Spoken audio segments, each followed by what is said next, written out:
असते तर एक वेगळ्या आंदोलनाला आणि एका वेगळ्या चर्चेला आपण सर्वजण महाराष्ट्राने पाहिला असाच आमचा वाघ आमच्यामध्ये नाहीये. त्याच्या स्मृतीस, दादांच्या स्मृतीस अभिवादन करतो. आज छत्रपती शाहू महाराजांच्या जयंतीच्या निमित्तानं ही सभा होता आणि या सभेला उपस्थित मंचकावरील आमचे नेते प्राध्यापक सुकुमार कांबळे सर, आमच्या ताई धर्मसंगिनीजी, या कार्यक्रमाला उपस्थित असणारे राज्याचे प्रवक्ते सुभाषजी लोणके, धाराशिव जिल्ह्याचे पीपीआयचे जिल्हा प्रमुख अभिजित देवकुळे, सोलापूर जिल्ह्याचे जिल्हाध्यक्ष अंबादास वायदंडे, बीड जिल्ह्याचे युवकचे जिल्हाध्यक्ष सुनीलजी पाटोळे, बीड जिल्ह्याचे युवकचे अध्यक्ष नवनाथजी कांबळे, सोलापूरचे शहराध्यक्ष मिथुन लोखंडे आणि हा कार्यक्रम ज्यांनी आयोजित केला असे आमचे बीपीआयचे पृथ्वीराज मोरे यांचं पहिल्यांदा मी स्वागत करतो. तर आता ताईनं भाषण केलंय, 15-20 मिनिटं आपल्यासमोर चर्चा केली आहे. आता आमच्या बायांना काही ते समजलं असेल, समजलंय का? आपण, मी काही भाषण करणार नाही, आपण चर्चा करू. आपण म्हणजे तुमच्याशी मी संवाद साधेल, असं दबून बसू नका कुठंतरी आणल्यासारखं. कारण आजचे कार्यक्रम कशासाठी हे माहिती आहे का तुम्हाला? मातंग समाजाच्या किती महिला आहेत हॉलमध्ये? हात वर करा. मातंग समाजाच्या महिला किती आहेत? सगळ्याच. सगळ्या महिला कामाला जातात का कुठं? कोणत्या कामाला? धुणं भांड्याच्या कामाला. म्हणजे कष्ट करणाऱ्या महिला आहे की नाही? कुणाचं पोरग अधिकारी आहे का, सर आहे का, शिक्षक आहे का, कुणाचा? हातवर करावं. चपराशी आहे का? चपराशी नाही.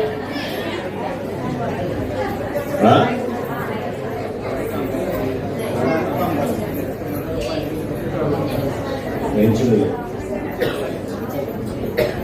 झाडू कामगार आहेत का महापालिकेत? पोर नाही. नवरा कुठं नोकरीला होता का कुणाचा? नाही.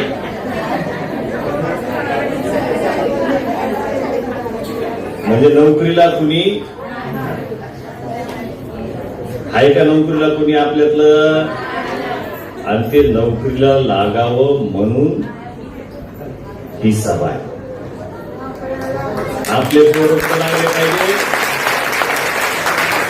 नोकरीला लागले पाहिजे, नोकरीला, आहे की नाही? आपले पोरं शिकते पण पुढे गेले की त्यांना काही नोकरी लागत. मग त्यांना नोकरी लागावी, आपल्या मानवड्यामध्ये चांगली माडी असावी, आपल्या अंगावर चांगली साडी असावी, आपल्या माडीच्या समोर चांगली गाडी असावी, म्हणून ही सभा आहे. लक्षात.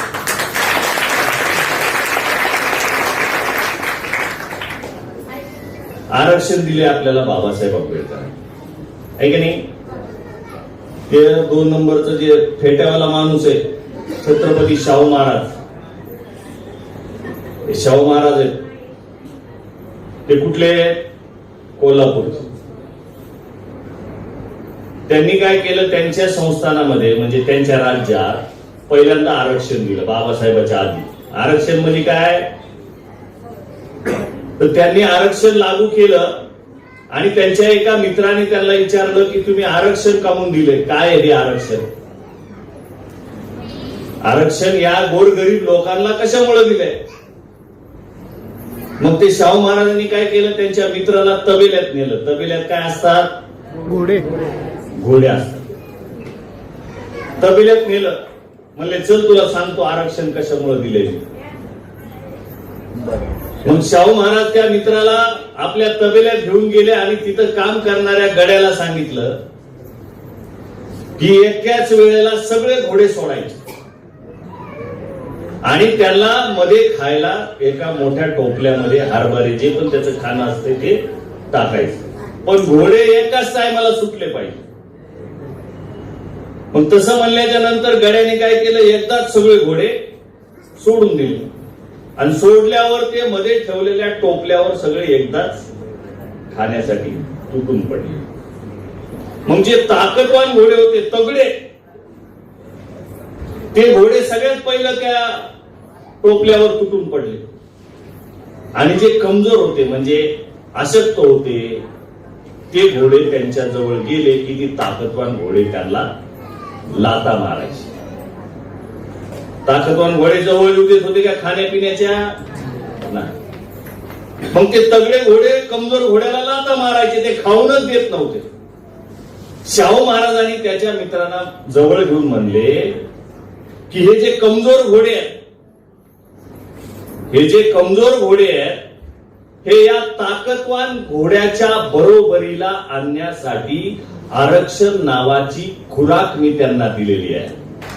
आणि म्हणून त्यांच्या बरोबरीला यावं या कमजोर घोड्यांनी, म्हणून मी आरक्षण यांच्यासाठी लागू केले.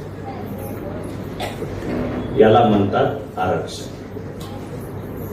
म्हणजे तुम्ही आम्ही जे लोक आहेत, मारा मांगाची, ढोरा चांबाराची, कैकाड्या वडरा भिलाची जी लोक आहेत, गाव कुसाच्या बाहेर हगंदरीत मसणवाट्यात राहणारी आपण माणसं, यांना शाहू महाराजांनी हे आरक्षण दिलं. म्हणजे त्यांना जास्त ताकद दिली. आरक्षण दिले म्हणजे काय केलं, त्यांना लवकर नोकऱ्या लागाव्यात म्हणून त्यांनी ते लागू केलं. आणि बाबासाहेबांनी त्याची संविधानामध्ये तरतूद केली आणि तुमची आमची पोरं नोकऱ्याला लागावी याच्यासाठी आरक्षण दिलं.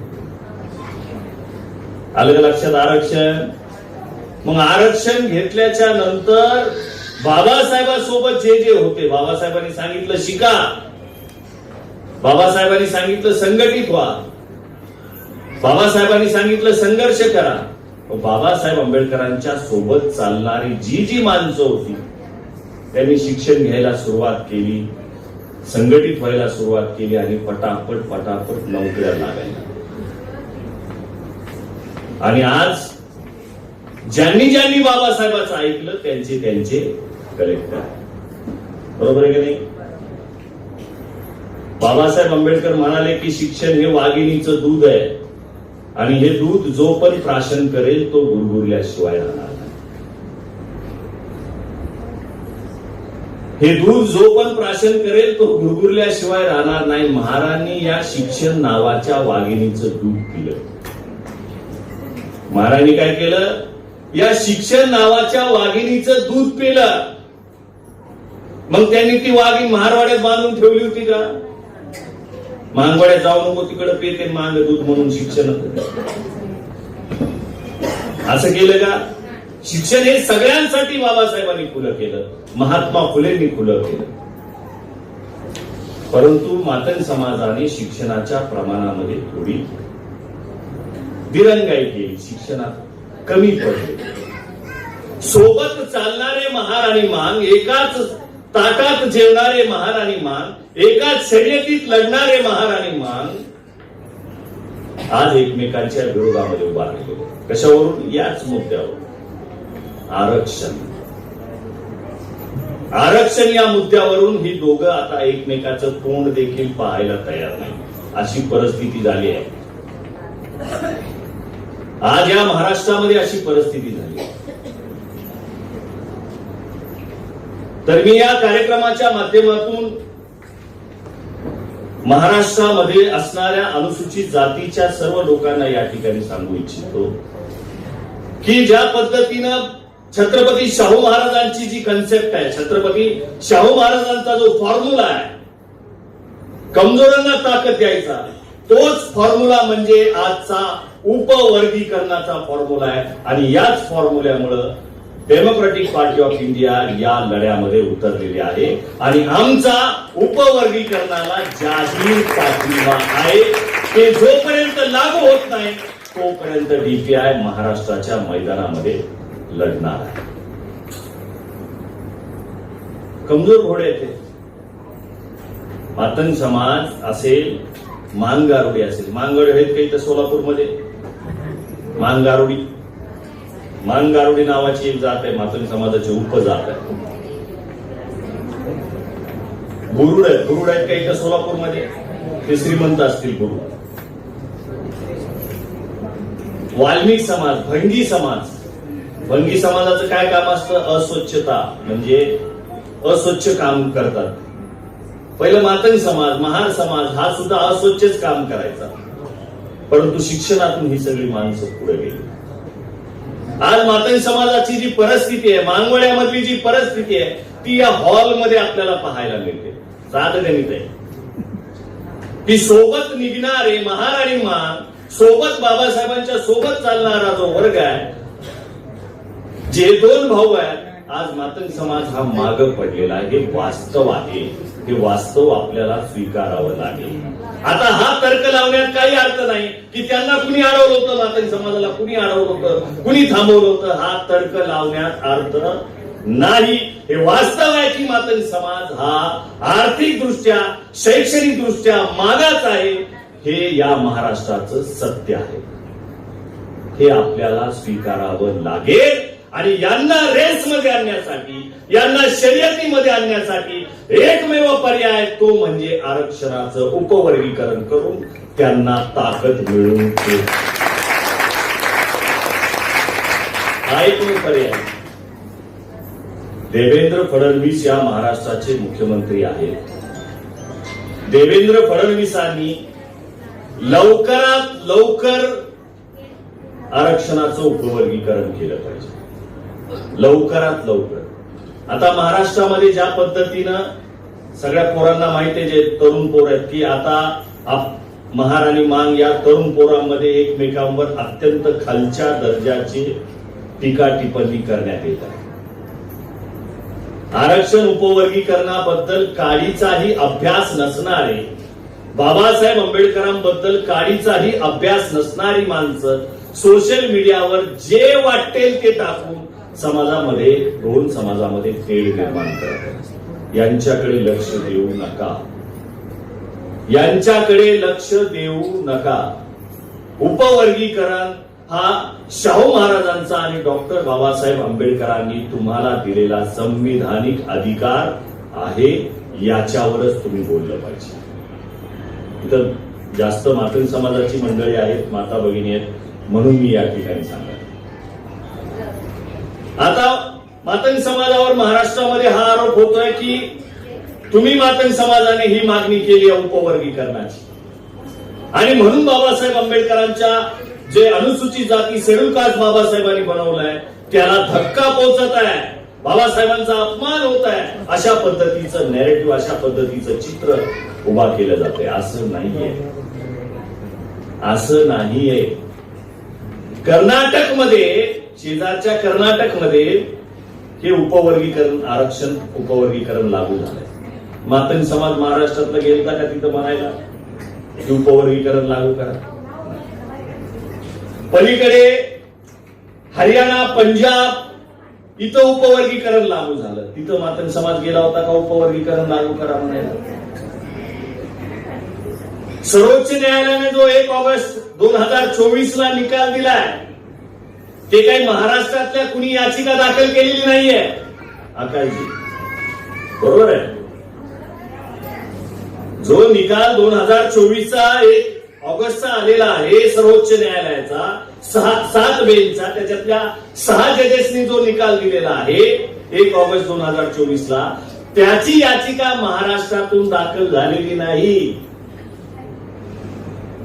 जो मातंग समाजावर महाराष्ट्रातले आरोप केला जातोय ती याचिका महाराष्ट्रातली नाही. हे समजून घ्या. मला वाटतं ती आंध्रामधली आहे. काय ताई? पंजाब मधली आहे. बघा,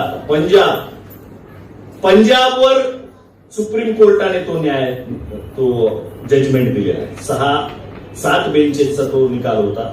त्यातल्या 6 जजेसनी मिळून हा निकाल दिलेला आहे. 1 जणाचा त्याच्यामध्ये विरोधात केलेला आहे. आणि त्या 6 जजेसचं म्हणणं आहे की भारतातल्या जे राज्य आहे, ज्यांना ज्यांना वाटतं की अनुसूचित जातीमध्ये प्रगत आणि अप्रगत हा वर्ग तयार झालेला आहे, त्या राज्यांनी याचं वर्गीकरण लागू करावं. तर आमची मागणी या महाराष्ट्रामध्ये अशी आहे की प्रगत आणि अप्रगत लोकसंख्येनुसार नाही. बरोबर आहे आकाशजी? लोकसंख्येनुसार नाही, प्रगत आणि अप्रगत त्याचा डाटा सगळा शासनाकडे आहे, सरकारकडे आहे. बदल समिती त्याच्यावर नेमलेली आहे, याच्यावर संशय घेतला जातोय. असला पाहिजे संशय, असला पाहिजे संशय.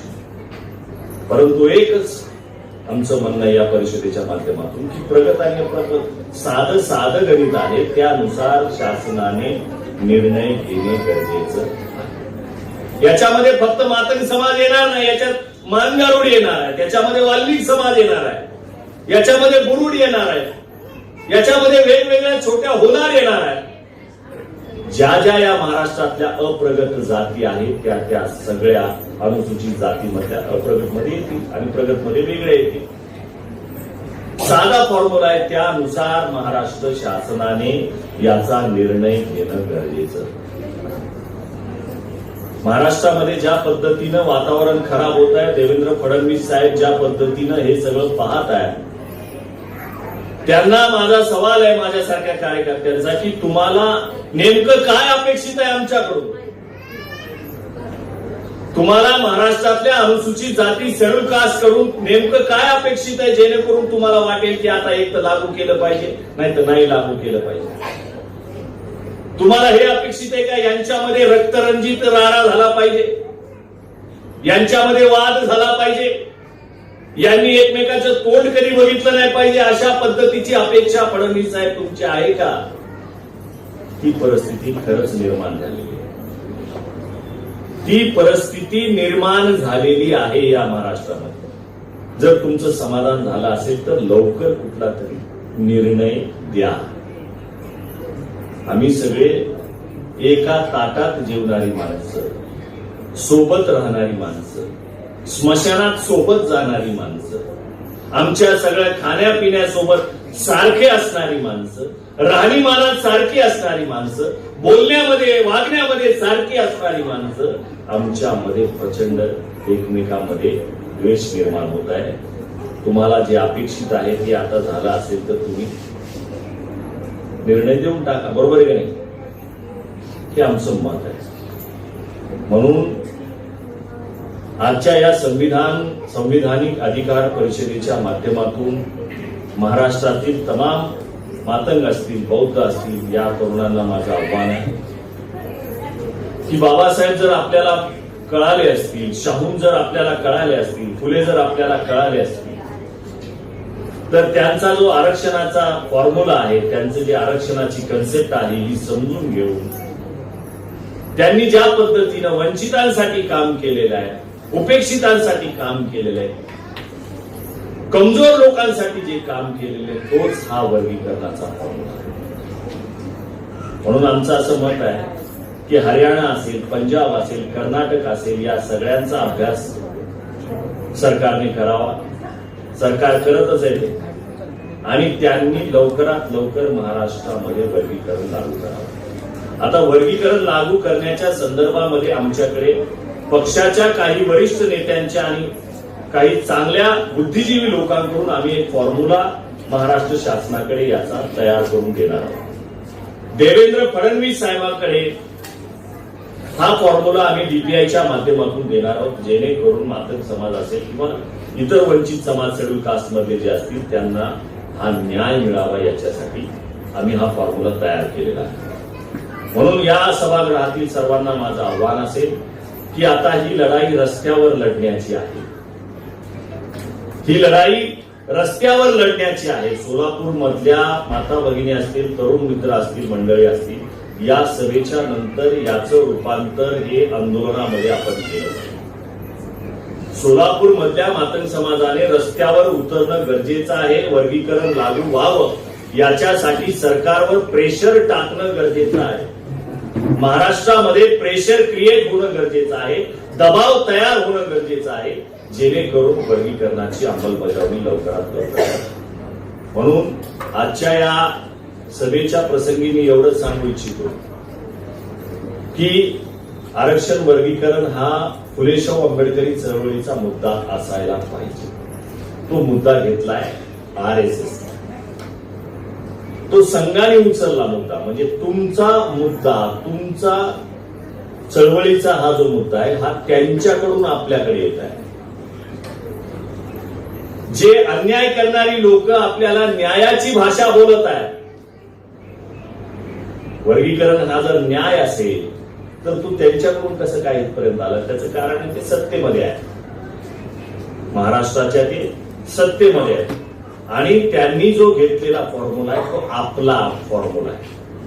वर्गीकरण हा त्यांचा मुद्दा नाही, आपल्या चळवळीचा मुद्दा असायला हवा होता, तो त्यांनी घेतलेला आहे. याला आपल्याच पद्धतीनं फुले आंबेडकरी चळवळीच्याच पद्धतीनं जाऊन आपण लागू केलं पाहिजे. जाता जाता एवढंच सांगेल की आरक्षण वर्गीकरण हा वेगळा मुद्दा आहे आणि जात वर्गीकरण हा दुसरा मुद्दा आहे. सरकार म्हणतंय आरक्षण वर्गीकरण करायचं, पण आपण ठरवायला लागलो तर आपली जात वर्गीकरण करायचं. कोण ठरवतंय? तुम्ही आम्ही मारा मागायचं माणसं. काय ठरवायलो की आपल्या जातीचंच वर्गीकरण झालं पाहिजे. आपल्यातले जे शाब्दिक चिकलफेक चालू आहे त्याने काय होत आहे तर त्याने जातीचं वर्गीकरण होत आहे. आरक्षणाचं वर्गीकरण हा मुद्दा वेगळा आहे. आरक्षणाच्या वर्गीकरणावर बोला, जातीच्या वर्गीकरणावर नाही. त्याच्यामुळं महाराष्ट्रातील मातंग समाजाचे तरुण असतील, बौद्ध समाजाचे तरुण असतील, जरा दमानी घ्या. एकमेकांच्या महापुरुषांचा अपमान करणे म्हणजे एकमेकांचा हा शब्द चुकीचा आहे. सगळ्याच महापुरुषांचा म्हणजे काय? महापुरुष हे कुण्या जातीचे नसतात, त्याला आपण केले आपापल्या जातीचे. बाबासाहेब आंबेडकर या देशाचा संविधान निर्माते एका जातीचा महापुरुष होऊ शकतात का? नाही. एका जातीचा महापुरुष कसं काय होऊ शकते? साहित्य सम्राट अण्णाभाऊ साठे ते मातंग समाजाचे एका जातीचे महापुरुष कसं काय होऊ शकते? नाही होऊ शकत. तर तुम्ही वाटू नका यांना, तुम्हीच वाटायला लागलात यांना. अण्णाभाऊ साठे आणि बाबासाहेब आंबेडकर म्हणजे एक डॉक्टर आहे आणि एक इंजिनियर आहे. डॉक्टरचं काम वेगळं असतं आणि इंजिनियरचं काम वेगळं असतं, लक्षात ठेवा. अशी तुलना करू नका. यांचं वेगवेगळं काम आहे.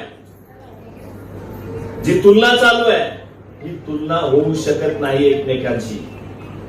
साहित्य सम्राट अण्णाभाऊ साठे यांचं काम वेगळं आहे, बाबासाहेब आंबेडकर यांचं काम वेगळं आहे, परंतु त्यांचा एकच सेंटर पॉइंट आहे, त्यांचं सगळ्यांचा एकच केंद्र बिंदू आहे, तो म्हणजे मानवता, ह्युमॅनिटी. मानवता, माणसाने माणसासोबत माणसासारखं राहिलं पाहिजे. या दोन महापुरुषांचं आपल्याला देणं आहे. याला जातीत वाटून यांचे अपमान करू नका. अण्णाभाऊ साठेंबद्दल असेल, बाबासाहेबांबद्दल. आता अण्णाभाऊ साठेंबद्दल त्यांची फकीरा कादंबरी आहे, तिथं आमच्या माता भगिनी बसल्यात म्हणून सांगतो. ती 27 भाषेमध्ये लिहिलेली आहे. जगातल्या 27 भाषेत लिहिलेली त्यांची कादंबरीचं पहिलं पान उलटलं की त्याच्यावर अण्णाभाऊ साठेने लिहिलंय, माझी ही सर्वोत्कृष्ट कादंबरी, सगळ्यात श्रेष्ठ लिखाण आहे अण्णाभाऊंचं. पहिल्या पानावर अण्णाभाऊ लिहितात की माझी सर्वोत्कृष्ट कादंबरी डॉक्टर बाबासाहेब आंबेडकर यांच्या झुंजार लेखणीच मी अर्पण करतो. हे नातं आहे त्यांचं. तुम्ही आम्ही ठरवणारे कोण आहे? तुम्ही आम्ही ठरवणारे कोण लोक आहे? कुणी नाहीये. हे त्यांचं विचारांचं नातं आहे. जग बदल घालून गाव सांगून गेले मन भीमराव, हे त्यांचं विचारांचं नातं आहे. अण्णाभाऊ साठे म्हणजे मानवड्यात बाबासाहेबांना नेण्याचा मार्ग, लक्षात ठेवा. अण्णाभाऊ साठे म्हणजे मानवड्यामध्ये बाबासाहेब आंबेडकरांना नेण्याचा मार्ग आहे. हा मार्ग बंद करू. जरा हे एकमेकांवर असणारी चिकलफेक बंद करा आणि शत्रूंना सोयीस्कर होईल, सोपं होईल असं काम करू नका. शत्रूने टाकलेल्या जाळ्यात दोन्ही समाज अडकलेले आहेत. याच्यावर डोळसपणे लक्ष द्या. डेमोक्रॅटिक पार्टी ऑफ इंडिया यांनी छत्रपती शाहू महाराजांच्या शाहू नगरीमध्ये मागच्या महिन्यामध्ये वर्गीकरणाला पाठिंबा दिलेला आहे. ही ऐतिहासिक बाब आहे हे असं आम्ही मानतो. आणि डीपीआयने आम्हाला सरांना आणि मला ज्या पद्धतीनं सामोरे जावं लागलं, सरांना मला RSSचे हस्तक म्हणण्यात आलं, वेगवेगळ्या पद्धतीनं खालच्या पातळीवर जाऊन बोलण्यात आलं, आमच्यावर तुम्ही आंबेडकरवादी नाही अशा पद्धतीचे आरोप करण्यात आले, आम्हाला कुणालाही उत्तर आम्ही तुम्हाला माफ केलं हे आमचं वाक्य. ज्यांनी ज्यांनी आमच्यावर आरोप केले त्यांना आम्ही माफ केलं. आम्हाला यांना कुणालाही उत्तर द्यायचे नाहीत. आम्ही आंबेडकरवादी आहेत का नाही हे तुम्हाला सांगायची आम्हाला गरज नाही. म्हणून माझ्या नातन समाजाच्या बांधवांनो, माझ्या माता भगिनींनो, हाच लढा आणखी तीव्र करा आणि याच्यासाठी आपण सर्वांनी रस्त्यावर उतरा. पृथ्वीराज मोरे असतील, आमचे अंबादास वायदंडे असतील, या दोघांना डीपीआयच्या माध्यमातून आम्ही मोडक्या बनवलेलं आहे, यांना पुढे केलेलं आहे. आमचा दादा गेल्यामुळं आमची ताकद या जिल्ह्यामध्ये कमी झाली असं वाटत होतं, परंतु या दोघांनी ती भरून काढली. दादांची कमी तर आम्हाला जाणवणारच आहे करून दादाची, परंतु या दोघांच्याही पाठीशी आपण ताकदीनं उभं राहावं असं आवाहन करतो आणि थांबतो. जय भीम, जय संविधान, जय